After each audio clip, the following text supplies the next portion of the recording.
Hello students, how are you? कैसे हो आप सब? चलो आज करते हैं केमिकल इक्विलिब्रियम। अब तक हमने करा फिजिकल इक्विलिब्रियम के कुछ पार्ट देखे, उसकी टाइप देखे, सब कुछ देखा। आज करते हैं केमिकल इक्विलिब्रियम। फिजिकल इक्विलिब्रियम की तरह ही केमिकल इक्विलिब्रियम में भी दोनों तरफ से रिएक्शन होती है। मतलब किस तरह से रिएक्शन होती है हम एग्जाम्पल थ्रू ही समझते हैं कि उसमें भी किस तरह से रिएक्शन होता है। लाइक दिस, मेरे पास ए है कंपोनेंट और बी है, बराबर है। रिएक्टेंट ए और बी है, ए और बी के बीच में रिएक्शन होगी और मुझे प्रोडक्ट मिलेगी सी प्लस डी, बराबर है। मुझे ये प्रोडक्ट मिल रही। कुछ समय बाद, थोड़ी देर बाद यहाँ पे प्रोडक्ट बनेगी तो वही टेम्परेचर और प्रेशर में कोई चेंज करना नहीं है। जिस टेम्परेचर जिस प्रेशर से वर्क हो रहा है उसी टेम्परेचर उसी प्रेशर से हमें वर्क चालू रखना है। और ये सारी की सारी प्रोसेस होती है, वो क्या होती है तो कि वो ओपन सिस्टम में नहीं होती है, क्लोज में ही होती है, बराबर है। क्लोज कंटेनर में होगी तो थोड़ी देर बाद इन दोनों के बीच में रिएक्शन होके मुझे क्या मिलेगा, ए और बी मिलेगा। फिर कुछ देर बाद में हम बाहर से उसको देखेंगे। बाहर से देखेंगे तो ये पूरी की पूरी रिएक्शन जैसे स्टॉप हो चुकी है वैसी मिलेगी। कैसे मिलेगी कि जैसे स्टॉप हो चुकी है, हो ही नहीं रही, बल्कि ऐसा नहीं है। ए प्लस बी में से सी प्लस डी बन रहा है और सी प्लस डी में से ए प्लस बी, मतलब रिएक्टेंट में से प्रोडक्ट बन रहा है एंड प्रोडक्ट में से रिएक्टेंट कंटिन्यू बनता ही रहता है जब तक हम उसको जब तक हम उसको बंद नहीं करेंगे तब तक बनता रहेगा। अब देखो, उसको ग्राफिकली भी हम साथ में समझते। ग्राफिकली समझने के लिए मैं यहाँ पे एक ग्राफ लेती हूँ। तो ये टाइमिंग के साथ ग्राफ है, बराबर है। साथ साथ में ये कॉन्सेंट्रेशन है, बराबर है, कॉन्सेंट्रेशन। अब देखो, स्टार्टिंग में मेरे पास क्या है तो दिस इज रिएक्टेंट। ये मेरे पास सिर्फ रिएक्टेंट होगा। कौन होगा रिएक्टेंट? मेरे पास क्या होगा, ए प्लस बी रिएक्टेंट होगा। स्टार्टिंग में हाई पे रिएक्टेंट ये। अब देखो, रिएक्टेंट के बीच में ए और बी के बीच में रिएक्शन होती जा रही तो रिएक्टेंट यूज होता जा रहा है, होता है। एक टाइम पे बस अब नहीं हो रहा है, अब रिवर्स प्रोसेस भी होती है ना। स्टार्टिंग में मेरे पास प्रोडक्ट, दिस इज प्रोडक्ट मेरी क्या है, सी प्लस डी, और ये आर रिएक्टेंट। तो स्टार्टिंग में प्रोडक्ट मेरे पास क्या है, जीरो है, प्रोडक्ट है नहीं। तो फिर उनमें से क्या बनता जा रहा है, उनमें से प्रोडक्ट जीरो, प्रोडक्ट बनती जा रही है, एक टाइम पे वो कांस्टेंट हो जाएंगे दोनों। देखो इस तरह से। तो यहाँ पे आप देखो कांस्टेंट हो गए। अब ना तो ये बढ़ रही ने, दिस इज इक्विलिब्रियम, मतलब यहाँ पे दोनों कैसे हो गए, इक्वल। यहाँ पे तो यह है ए प्लस बी है और ये सी प्लस डी है। Clear students? मतलब टाइमिंग के साथ ये इक्वल हो गए। क्लियर? तो ये कंटिन्यू ये होता ही रहता है। ए प्लस बी में से सी प्लस डी में से प्लस। तो इसको मान लो रिवर्स में से स्टार्ट करूं, मतलब मैं स्टार्टिंग में सी प्लस डी ही लू, मतलब प्रोडक्ट लू, और उनके बीच में रिएक्शन करवाऊं तो ए प्लस बी बनेगा, तो रिएक्टेंट बनेगा। मतलब रिएक्शन को यहाँ से या यहाँ से कहीं से भी आप स्टार्ट कर सकते हो। ये लो और उसको करो तो क्या बनेगा, थोड़ी देर बाद ए प्लस बी बनेगा। कब तक ये होता रहेगा तो कि जब तक बैलेंस नहीं होगा। जब बैलेंस हो जाएगा तो तुरंत ही ए प्लस बी में से फिर से सी प्लस डी बनता जाएगा। तो यहाँ इक्विलिब्रियम है, बहुत ही अच्छे से देखने को मिलता है कि किस तरह से इक्विलिब्रियम बन रहा है। तो ये एक डायनेमिक नेचर है। क्या है? Dynamic nature. ये पूरा बाहर से क्या लगता है कि पूरी रिएक्शन स्टॉप हो चुकी है, बट ऐसा नहीं है। पूरी रिएक्शन स्टॉप नहीं हो चुकी, यहाँ पे और भी रिएक्शन हो रही है। और एक ग्राफ देखते हैं, चलो और एक एग्जांपल देखते हैं पहले। जैसे कि मैंने लिया है हाइड्रोजन, एक यहाँ पे फिर से मैंने लिया हाइड्रोजन प्लस नाइट्रोजन और मेरे पास बन रहा है NH3, अमोनिया बन रहा है। क्लियर है? अब देखो थोड़ी देर बाद क्या हुआ तो कि थोड़ी high temperature and pressure high ले रहा है, क्योंकि उनको हाई टेम्परेचर प्रेशर पे ही अमोनिया में, थोड़ी देर बाद क्या होगा तो कि अमोनिया में से हाइड्रोजन और नाइट्रोजन बनेंगे। अब यहाँ से अमोनिया को निकालना नहीं है, जितना चाहिए उतना तो अमोनिया रखना है, बट इस प्रोसेस मतलब कंटिन्यू प्रोसेस होती रहती है या तो वो स्टॉप नहीं हो चुकी है, ऐसा देखने के लिए हमने एक मतलब साइंटिस्टों ने एक प्रैक्टिकल करा कि ये H2 है, उसकी जगह D2 ले लेते हैं, मतलब हाइड्रोजन की जगह ड्यूटेरियम थोड़ा ले लेते हो, थोड़ा हाइड्रोजन लेते हैं, थोड़ा ड्यूटेरियम लेते हैं।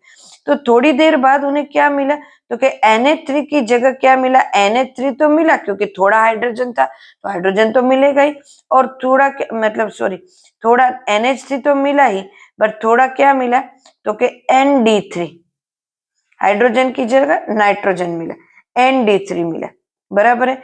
उसी तरह यहाँ पे भी इस तरफ भी H2 भी मिला और D2 भी मिला, H2 भी मिला और D2 भी मिला एंड N2 भी मिला।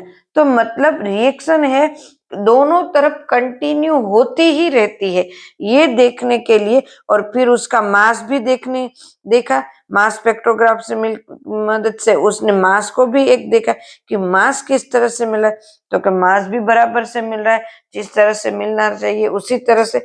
तो उन्होंने इस ड्यूटेरियम का मास मिला, तो उस हिसाब से उन्होंने फिर ये फाइंड किया कि नहीं रिएक्शन दोनों तरफ हो रही। अगर बीच में देखे तो ऐसा भी मिला NH2D NH3 की जगह, तो ये भी मिला, फिर ये भी मिला NHD3D2 ये भी मिला।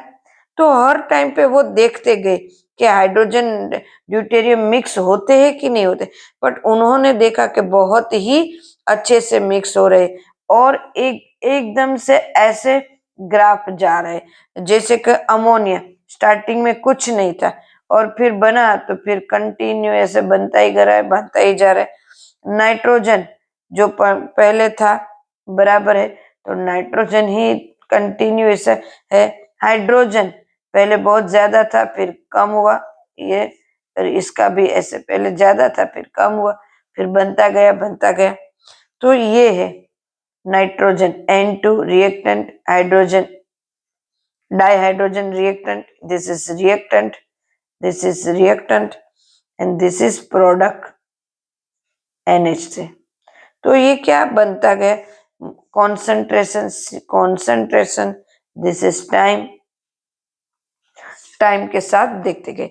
और भी एक एग्जांपल ले सकते हैं, उसकी तरह उसको भी समझा सकते हैं, मतलब कि रिएक्शन फॉरवर्ड हो कहीं पे भी हो, रिएक्शन तो होती ही रहती है।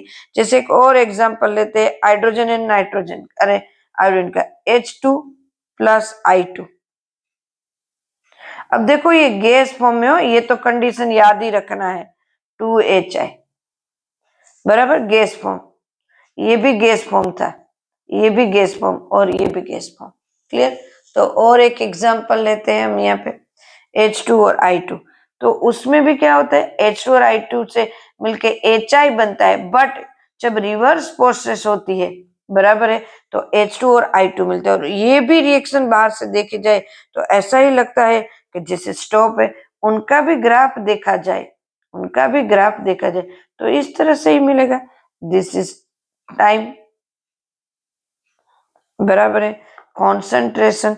मेरे पास सबसे पहले क्या था रिएक्टेंट था, तो मैंने रिएक्टेंट करा, फिर प्रोडक्ट भी बनती गई, फिर तो ये प्रोडक्ट है, ये रिएक्टेंट है, मेरे पास रिएक्टेंट था तो रिएक्टेंट कम होता गया,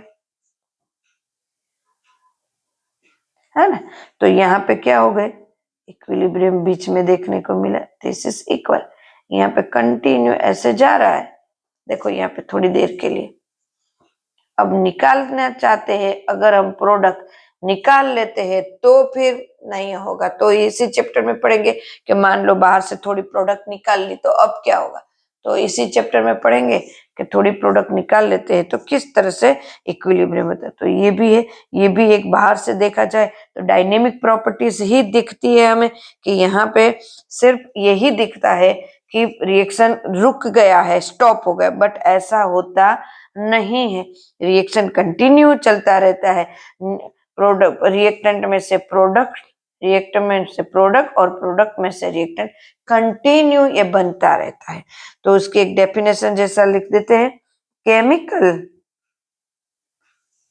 reactions reach as a state of dynamic, मतलब बाहर से रुक गया ऐसा लगता है, dynamic equilibrium in which the rates of forward and reverse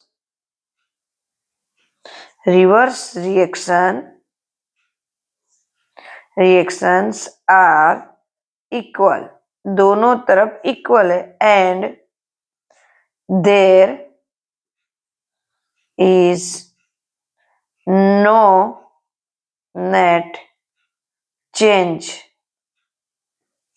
in composition, composition में कुछ भी नेट चेंज नहीं हो रहा है। क्लियर है? तो ये था हमारा इक्विलिब्रियम, मतलब ये क्या था आज हमने करा केमिकल इक्विलिब्रियम। आई होप आपको अच्छे से समझ में आ गया होगा कि केमिकल इक्विलिब्रियम क्या है। जिस तरह से हमने फिजिकल इक्विलिब्रियम करा था इसमें भी मिलेंगे, बट केमिकल इक्विलिब्रियम की भी एक वहां पे लिमिट तो देखेंगे, पर फिजिकल इक्विलिब्रियम की एक लिमिट होती है, बट केमिकल इक्विलिब्रियम में बहुत अच्छे अलग अलग टाइप के उनमें चेंजेस ये सब हम देखेंगे।